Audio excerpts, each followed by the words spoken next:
last time, we had a scrimmage against St. Mary's about a month ago, and I had not been on a race course since 2019. It's just such a relief. You see the excitement going, and you feel having these competitions just allows the team to train a little higher level. They get more excited about it, and I know they're excited to travel. A lot of them, this was their last race, so because everything got canceled in the spring, so they're looking forward to going back and kind of make it their first race. So it'll be good. The training has been different for me because I really had to become a novice coach again, first year coach, because the team is so young that we basically started from scratch.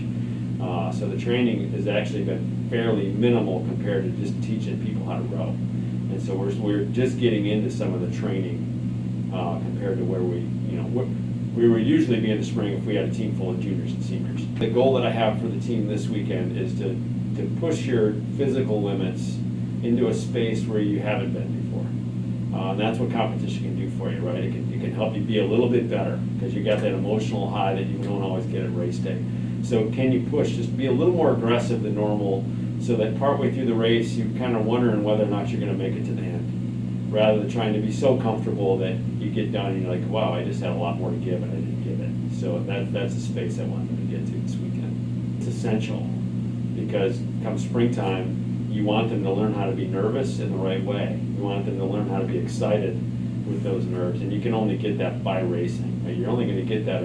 You can get that emotional kick every now and again in practice, but you don't get it you get it absolutely when you get on the race course and see people in other colored jerseys. So it is something that's very important. Friday Night's Lake was a fundraiser or a way for us to get some donors and exposed to rowing. A lot of people have not seen rowing before, so we brought people that wanted to go out on the coaches' boats. They could go, visit, kind of see rowing kind of firsthand. And then we had a nice event up top, and I got to meet, the founders of Humboldt Rowing. And for me, I got to thank them because basically I wouldn't have a job unless they had the ability to start it. So to hear their stories and to hear how they did, it was a lot of fun for me. It was fun because I don't necessarily know everybody in the community yet, so it was a great way to build and for me to learn that community. So one that's kind of the rock from a training standpoint, right? She really does a good job of leading her teammates first through example, but then she's such a good person.